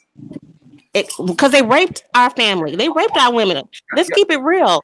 Our women wasn't trying to, our grandparents and grandmothers, and they did not try to mix their seed. Mm-hmm. And even over the last 100 years, it's gotten more popular over the last, I would say 50 years, where you see more interracial, relationships. But it wasn't even that popular 50, 60 years ago for us to be intermingling with other cultures like this. We stayed true to our culture. We stayed true to our people. So we did this then, doggone well we wasn't doing it 500 years ago. They were raping our women. And that's why the story, the narrative was, well, the Indians, the slaves, they were killing their babies. They were killing their babies because they didn't want them allowed. They didn't want that seed. And I'm not saying that they were right for doing that, but there were a lot of our women, our ancestors that were raped and had the babies of the, slave masters or whomever they were, and they did kill them. Yeah. But it wasn't because they didn't love their children. They killed them because they didn't want to mix their seeds. Right. And this whole thing about this Africans, no disrespect once again, but we're not attracted to the Africans now. So, it's just whether, hey, so I don't mean no disrespect, but that's very rare that you see an American male or woman with a quote unquote African male. That's very rare. That doesn't happen. And they are told not to intermingle with us. And I even asked my mother, I said, Mom, was there a lot of Africans out there, when you were in Mississippi? They said she said, no, baby, it really wasn't. Mm-hmm. And she said the ones that were, they didn't mess with us. They didn't even hang around us. Yeah. I mean, yeah, that's true. And Sunolo said something, and Sunolo, yes, you are absolutely right. Those native people, yes, they have been around us for a while. I'm not saying no, they are indigenous, but they are not aborigines. So, no. I have to get that narrative clear, and I have to make myself very clear on that. And but the truth of the matter is, even early as 1492, they were not the people they call the Indians. No. So you have to know that. So yes, I know they have been here on our land for a while. Yes, they have been. They are indigenous, but they are not Aborigines. But what they are, the lie that they are telling is that they are the original people. That's the problem I have with them. And all the Exactly. perks and everything that they have in free rent and grants and getting money and not paying for this, that was put in place for us, not for them. So I don't feel sorry for nobody because nobody feels sorry for us. So I'm not gonna pity nobody. I'm tired of playing this nice guy, and as a matter of fact, I do want to be nice because go look at the etymology of nice. But I'm tired of being kind to people that don't want to be kind to me. Exactly. Because that's what they play on our emotions. They want to do what they do with us, and it's cool. A little apology is good, but once we start getting up and talking and doing what we got to do, all of a sudden we thugs, we rogues, and we racist. Are you gonna call me racist? You see what I'm saying? So we have to stop with the nah. This is real, man. We at war. That's just the truth. It is. Because of war in our own land, and we got to stop being kind and meek. Like they told us in their Bible, the meek shall inherit the earth. That's a bunch of BS. All right? Our ancestors were not meek. That's why they call us savages, because we fought. Why do you think it took them so long to come into the mainland called the United States? Because my ancestors, the Caribs, was whooping their ass in the Caribbean. Thank you. Thank you. Shout out to the islanders and especially Haiti. We need to stop disrespecting our people. We need to stop that. You know what I'm saying? Disrespecting your, our Haitian brothers and sisters. That's right. No, they are the ones. Let me tell you something. When Haiti got their independence, okay, that's right. They were the first in the world, and guess what they did? They told the entire planet that was melanated, come to Haiti, we will make you citizens. And when that's what Haiti was doing, that's when all of them came together and they say, okay, you know what? We're going to take down these Haitians. And guess what they use? They use voodoo. That's our culture. Yeah. But they told you it's pagan and gave you Jesus. And as soon as they gave you Jesus, you lost your land. That's true. So we got to keep it real. We can't stop playing. We got to stop playing these games, man. Because we can't have our children continuing with these lies, man. We can't have that going now. We can't do that. We can't do that, and we gotta stop. You gotta stop thinking you're different from the Jamaican. You gotta stop thinking different from the St. Lucian or the Grenadian or the Guyanese or the Trini. You gotta stop that, man. We are tribes within tribes. We are a tribal people, and we have many languages. I told y'all for a fact in California alone, and I'm talking about in the late 1800s. Okay, we had over damn near what 100 and something, 80, 120. Different languages in California alone. So what happened to us? Look, what happened to us in a few years? So just imagine the work that these people put in. It is time for us to put in our work. And that's what I'm talking about. The only way for us to get this done, we have to stop inviting people on our table. We cannot eat with the enemy. We can't break bread with them because there's enough of us starving. If I take my bread and break it and go give it to the people that's trying to take my land and take my home and come into my community and kick me out and raise rent for $3,000 so that my brothers and sisters could be in the street, man, you're not my friend. No. You're not my friend. That means you're my enemy. You're against me because you know damn well we ain't got them kind of jobs, but yet still y'all are still coming in, raising up the rent so that we could be in the streets. And you're telling me when you see me, you want to give me your fake ass smile, your condescending smile. I don't want it. They are not genuine people. And it's not just them, it's people who look like us too. I'm just tired of people playing with like we stupid. So we have to wake up and realize what's going on and stop feeling pity for people who don't pity us. Exactly. Because everybody coming here to use us, abuse us, take advantage of us, and guess what? They sending it back to where the hell they came from. They're continuously raping us. What do you think the rapture is? It's the rape of the Aborigines on the American continent. That's the real rapture. It happened a million times already. So y'all better wake up and realize what's going on. And I'm just so happy our sisters are waking up. A lot of them are waking up because they are the first teachers. Okay? So now they could start teaching our babies from the womb. You're an Aborigine. And this is what it means to be an Aborigine. We don't need to put our children in their schools trying to get their fake ass degrees and diplomas. Because what you are doing, you are begging for validation from your colonizers. That's what you are doing. Because I could tell you one thing in the islands, all right? If somebody needed their car fixed, somebody always knew who Uncle Joe was. And trust me, Uncle Joe could break down a car to the, I'm talking about to the littlest screw and put it back together. And he didn't go to college. Sure did. And that's facts. Okay. My father built an engine, and my father only went to the 3rd grade. He built from scratch. Mm. He taught himself how to, well, with my mother, who only went to the 9th grade. I remember them sitting at that table. My father's about, and now he reads very eloquently. And don't get this, and it's another thing. Let me say this real quick. This whole lie about our ancestors didn't know how to read, that's a lie. Oh, come on. My grandfather knew how to, my grandfather was born in 1874. So my grandfather knew how to, he went to the 7th grade. Do your history. I mean, do your research. This whole thing about our people being just dumb, our people are not dumb now. I don't care if they don't know how to read. Look at, I hate to bring him up, but look at if R. Kelly can do what he did, and supposedly he's completely illiterate. He got the other side of him, but if he can write the songs that he's written and sing the music and taught himself how to, come on, these are the same people. The same people. This whole thing is a lie. Every invention just about on the planet came from the Americas, came from our people. Of course. And that's a fact. And that's what they don't want us to know. All right. That's why you see, if they give us that, if they just admit to that one truth, okay, that we taught the world, then people will start to realize the lies. But they have to continue. One thing you have to realize about liars, a liar would create a lie to cover a lie. Right. And they're always going to continue to lie about it until it blow up in their face, and they will take it to their graves. Okay. So now that the truth is coming out, trust me, they're planning, they're strategizing, they listen to our conversations, but I don't care because they cannot stop us. They can't stop us. They know if they come against us in a certain way and they push it too far, that's going to be their demise. They know that. So they have to keep a balance. How can we control them, contain them without doing, going overboard? Because they know what time it is. They know it's our time to regain the throne. Okay? So for all you sellouts out here selling our people out, you got what's coming to you.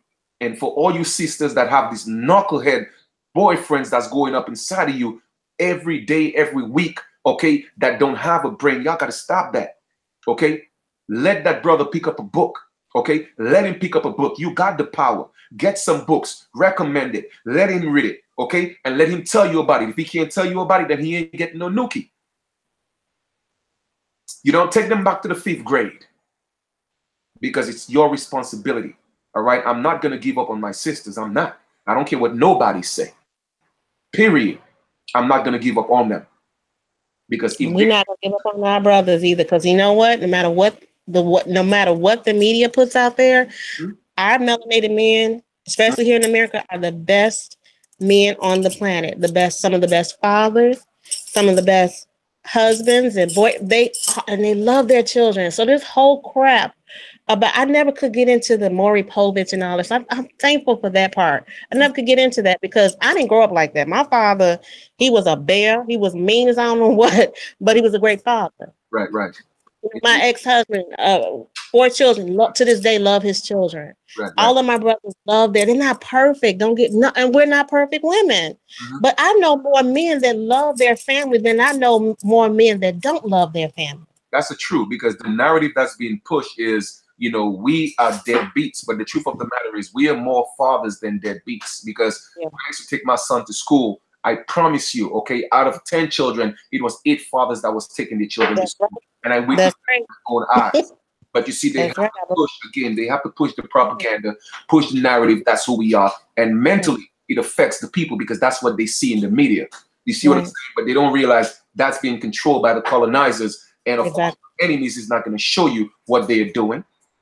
They're not going to show you that. So, and once again, I always tell people, I have never seen a rabbit take its children to go to a lion and let a lion teach its children, because the rabbit is going to get eaten. But here we are always taking our children and putting them in the schools of the enemies and think, I'm getting a degree. Man, listen, I get the degrees from the sun. I came here as a master. You see what I'm saying? We need to stop sending our children to these schools, man. That's what we Right. do. Create our own, and that's the only way it's gonna happen. The whole mixing thing and let's get together and sing kumbaya. We've tried that before, and it didn't Yeah. work for us. The civil rights movement was the worst thing that ever happened to our people. Yeah. Because even That's true. Martin Luther King said, I took my people into a burning building. He said it. So we got work to do, man. And I'm again, everybody that's being a part of this, I'm just so happy because it's amazing that when I first started this journey and I was doing these videos, everybody thought I was crazy. I was one of the pioneers on YouTube to literally start putting that work in. And I stuck in there. I didn't want to give up, man. I didn't want to give up. Even when I did that exodus to take people to Africa, the ancestors broke my foot and said, listen, bruh, you ain't African. And you're not taking Aborigines to Africa, so stick your ass down. They put me in a cast for 5 to 6 months until I had Wow. to go back into my meditation and get back on my grind. So ain't no stopping for me now. Right now, I just need the indigenous Aborigines to wake up, send me these emails, let us link up and make this thing happen so we could move forward because we got some power moves to make. On another note, I wrote a book, called, Newsflash, everyone's a slave on less. And I'm just so happy that, I get a chance to talk to you about that because the title, actually, you and I came up with the title and you read the book. And based on reading the book so far, without being biased, even if, we came up with the title, what's your take on the information in the book and, what type of significance do you think it holds, in terms of bringing knowledge to the people, in terms of teaching them how to navigate, themselves or ourselves through this legal system and find a way to finally win. Okay, not being biased, but I love that book. And you really surprised me because when I met Chief Kalinago, Chief Kalinago he was more into the, indigenous Aborigine, but it wasn't more about realizing that we were all, at least that's not the impression that I got. Mm. But when I tell you, you knocked it out the park with that book. And also what I really appreciate more than anything is that it was inclusive for everybody. So it's not just, okay, because we given this false narrative, false impression that only the melanated people of the Americas were slaves. No, that's a lie. First of all, slave is a Slavic term that wasn't even us. Yes, true. Exactly. But we've all been tricked, except for those, synagogues of Satan demons, right, and their spawn. exactly. Everybody's been tricked. Everybody's been fooled to believe. We've been living under a matrix. We really have been enslaved. But I really appreciate the fact that you not only broke it down, you went back to the history of what happened, how it happened. But a lot of times people will leave you with, what are we going to do about it? Right. The Exactly. difference is you provided the history, but you also provided a remedy. Indeed. And it's a tangible remedy. It's not something that's like impossible Right. to do. You gave step by step of how you can free yourself, how we can free ourselves from this. Yes, indeed. Exactly. How we can break the chains. And that's what, and again, that's the perspective, I'm saying, that I wanted to take it from. I've read many books and I realized, what was missing. After I read those books, it was like, okay, I got some of the knowledge, but what do I have to do? Exactly. And when it clicked, I was like, instead of I'm giving them the history, where it came from, and not just the history, but who did it, and exactly what happened, and what's happening right now, and what you could do to win in this battle, because we are at war. So again, I thank you for that, and all those who haven't gotten the book, the link is below. Go to the website, get your copy, because it's important that we get that information out. It's very important. And I'm not gonna keep you too long because I'm about to wrap this up in a few. But in closing, is there anything that you want to share with our brothers and sisters? I know we still have a lot of work to do, but just for more motivation and encouragement, what are some of your parting words before we thank you for being a guest this evening? Wow. Well, I just want to thank you for everything that you have taught, everything And I think once again, people don't realize how much you've sacrificed. In the short time I've known you, I know what you've sacrificed. Mm. And not just yourself, you know, shout outs to Chief Holiday and Dan Calloway and, you Talking, know, and talking to Lex, Lex Vortex. and Mm. Lex Vortex and Ty Data over there doing his thing, you know. Yeah. It, it, it's so many warriors out there. They're out there doing their thing. They're doing it. This is not an easy teach. You know, I can imagine. I know when I was at, you know, at work, they literally laughed at me. And I Mm. was trying to tell our own people how to work. They're the worst, but you know, you got to love them anyway. True. So only thing I can say is that to all of us that are awake, stay awake. Don't let anybody rock you back to sleep. Right. Don't let them lullaby you. Don't let them threaten you. Don't let them ridicule you. Mm. Stay woke and stay the course. Because at the end of the day, the only thing I can look at, that keeps me awake, no matter what people have said about me, and no matter what going around me, and you know, Mm. I think about my ancestors, the disrespect Mm. of walking on their land, Right. our land, and Mm. disrespected, and I just can't. That makes me keep going, no matter what. Right. That gives me the strength every day to know that I'm going the right way and that I'm going to teach my. And this thing is going to change. It's going to turn around. Oh, it is. We may not. Yeah. It is. It is. Mm. I can see the difference even from last year. Like I said, I just got on this journey last year, Right. but I see the difference are, you know, the people that are waking up Yes. that literally was like, oh, you just ashamed to be from Africa. No, I'm not ashamed of Africa. I was one of the first ones that had the Africa channel when it came over here. So no, that's a lie, Mm. you know, but again, once you realize the truth, you Mm. have to accept it. You have to accept it and be encouraged by it, because it's not something that we should be ashamed of. We should be happy in this moment, Right. because I am. Right. True. And so I do thank you for that. I'm certainly sure, you know, it's been your first, you know, I mean, if I'm not mistaken, that's actually your first live that you have ever done. It is, you Yes. knucklehead. I appreciate that. You know, thank you. And you know, I'm certainly sure it won't be your last. You know, and maybe one day, you know, I could you know, encourage you to have your own channel, you know, because we need more sisters, you know, to that know the truth, to to speak out and encourage more people, because I believe that the more of us that plant those seeds, the more those seeds will fall into actually good ground and start to grow. So I want to thank you for that, and we will talk soon and continue to share the information, continue to put in the work in your community. And like I said, we got a lot of work to do, and I'm happy that you're part of the team. And thank you so much. Peace. Thank you again. It's been my pleasure. Peace and love to the chat. Love you guys. Indeed, indeed, indeed. All right, beautiful. Okay, cool. So you know what? Just want to say thank you to our sister, you know, the Golden Crown Sparrow out there in Chicago, putting in that work as well. And she's a great sister. I can't, man, listen, when I was going through this, you know, spiritual attack, when all the lies and the propaganda was being spread about me, she was one of the ones that stuck through, you know, on my side, and never gave up. And she's still, you know, got my back today, because she, from the very beginning, she said, Chief, I saw your heart and I know that you are real. And no matter what anybody say, you know, I know it wasn't true. So that's, I want to thank you for that, because it means a lot. I tell people, you know, friends, you know, it's one thing, man. I don't call a lot of people friends, but I could call Golden Crown Sparrow my friend. You know what I mean? And that's real talk. So I thank you. All right. So before I conclude, I just want you guys to know that the link is below. Get your copy of the book. It's important that you get the book.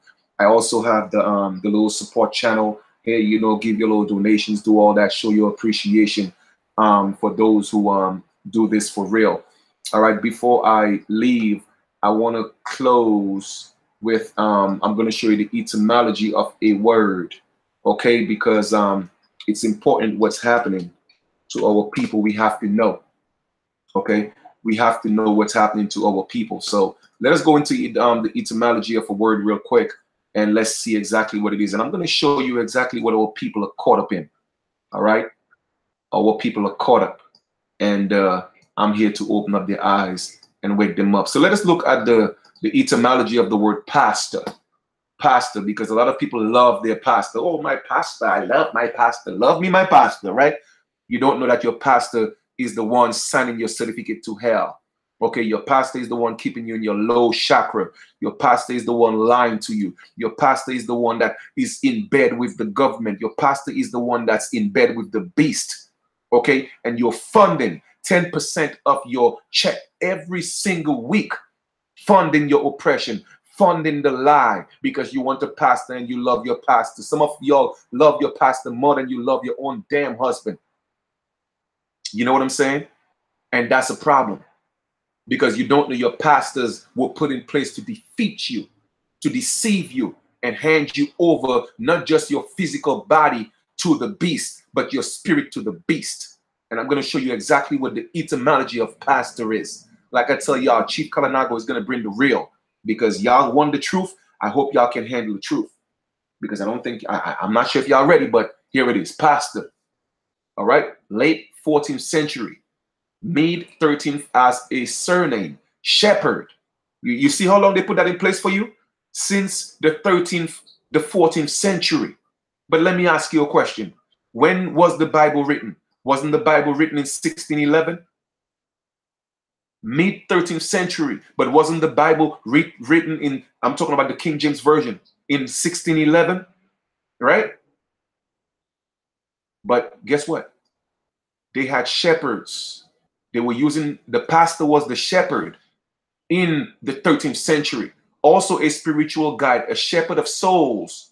Okay, so your pastor is literally taking your soul to this hell that you're trying to avoid because your pastor is lying to you. So let me ask you a question. Okay, look, to lead a pasture, set to grazing, cause to eat, your pastor is feeding you a bunch of lies and garbage. Okay? That's what your pastor is doing. The verb in the Christian sense is from 1872. Okay? So if your pastor is the shepherd, for there to be a shepherd, there must be what? That's right. Sheep. Y'all get it? Sheep. Y'all better, y'all listen, man. Y'all want the truth? I'm gonna give y'all the truth. Okay? A pastor is a shepherd. So if your pastor is your shepherd, then you got to be a sheep. So let us look at the definition of sheep. Etymology of sheep. I know I'm going to hurt some of y'all feelings tonight. Okay? Look. Ruminant mammal. Okay? A mammal. Let me see. Sheep, unknown origin. It says the plural from livid or leveled with the singular.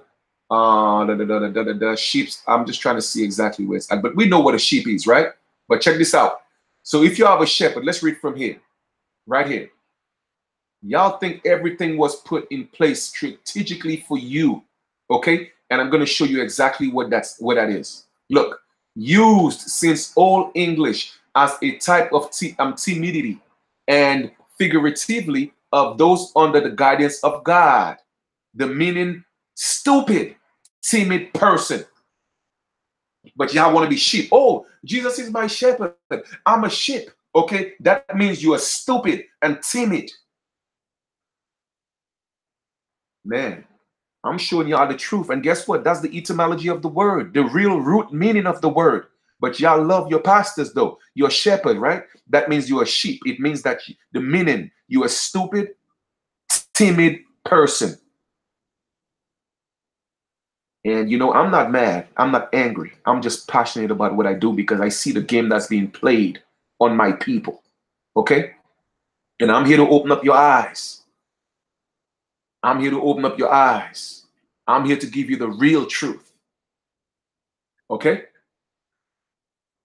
Somebody asked, hey, how can I get you on a podcast in an educative discuss on my live Sunday podcast? Hey, just send me an email. My email is in the link below, and you know, just give me some heads up, and we could set that up. And I would love to be a guest.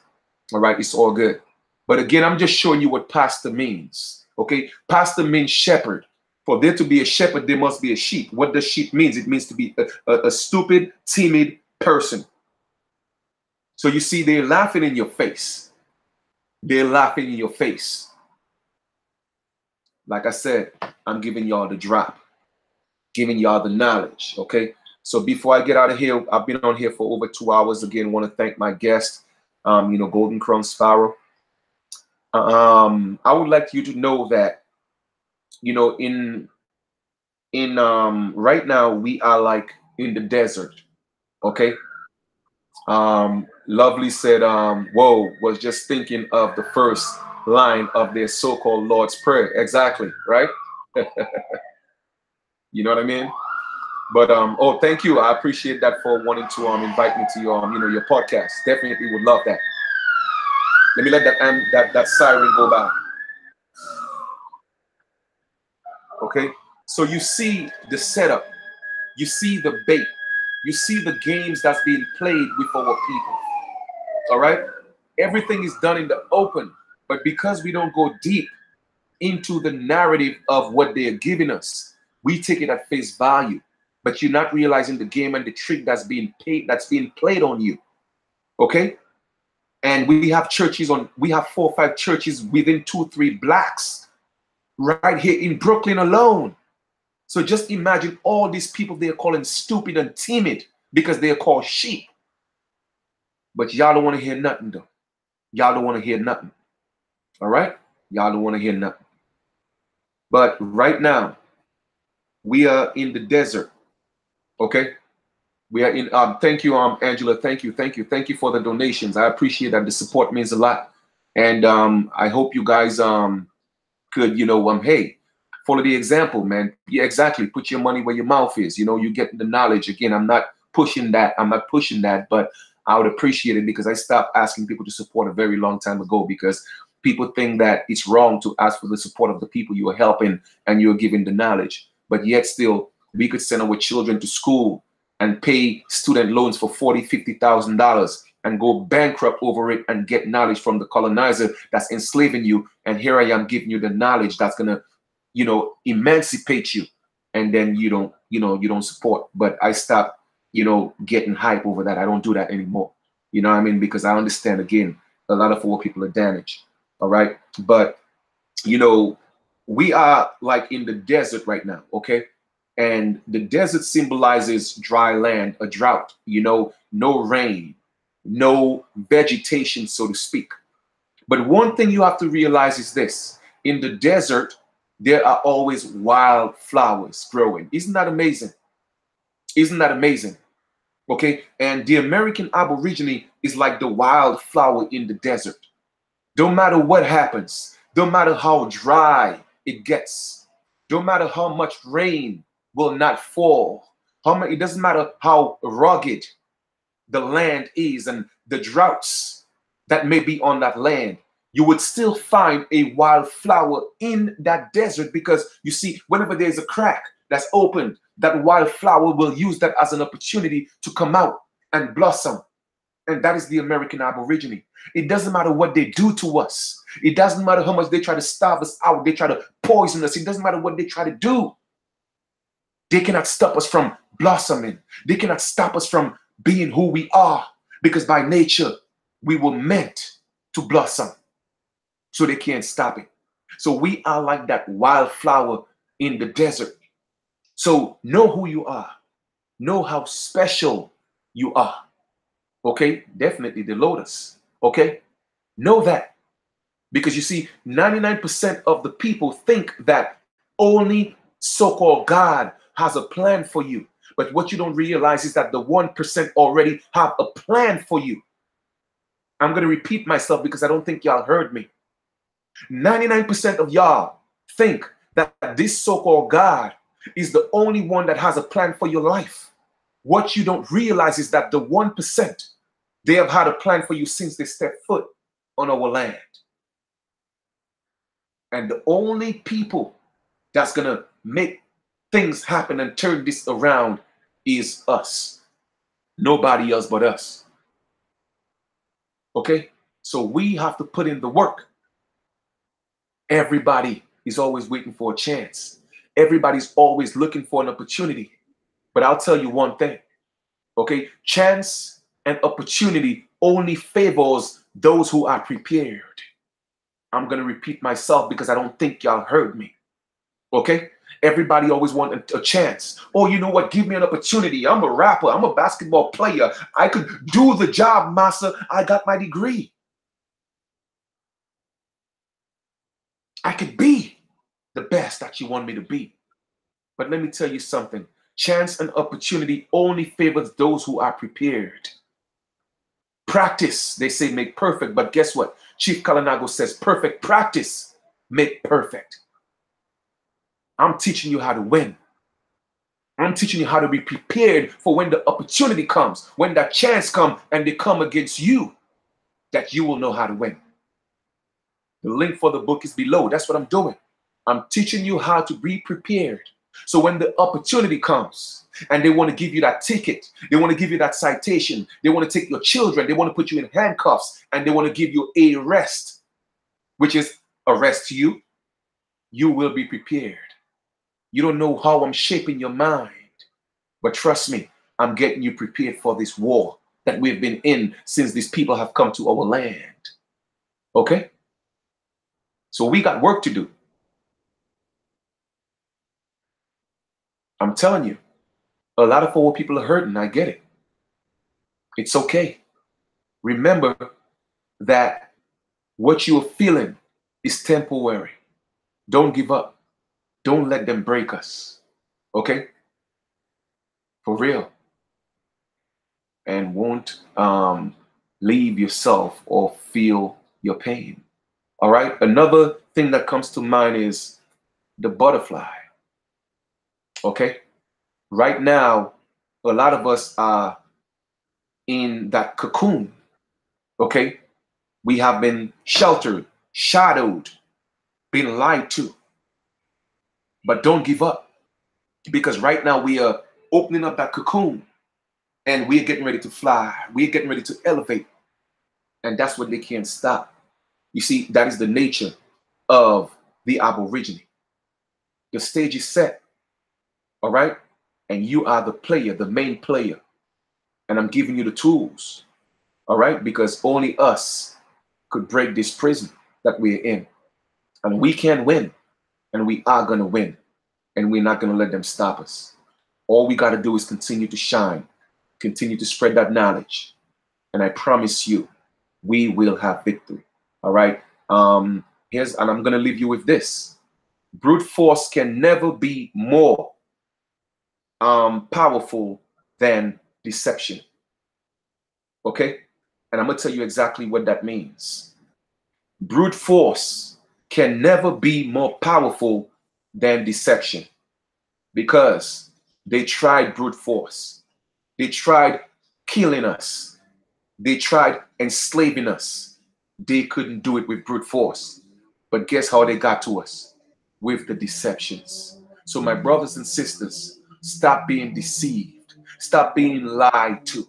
Stop listening to their lies. Walk out of their churches. Pull your children out of their schools. Stop supporting their businesses. It is our time. Again, brute force can never be more powerful than deception, and we have been deceived. It is time for us to open up our minds and realize the game that was played on us. I love you guys, and that's why I do what I do. So have yourself a good night. I hope you enjoy the rest of your continuation. Okay, continue to love, continue to build, continue to support, protect each other. We are all we have. We are all we have. And not everybody who look like you is your brother or your sister. Okay? Get to know their soul, get to know their spirit, and don't be tricked by the representation. Okay? Because they all have agents that they send, people they send to represent them. They never come with their real selves. They are actors. So get to know the real before you let them into your inner core, because they will hurt you. They will hurt you. I promise you that. Okay? Once again, the link for the book is below. Get your copy. And thank you guys once again for sharing your space, your energy with me. Peace, love, harmony, and light. I'm out. Good night.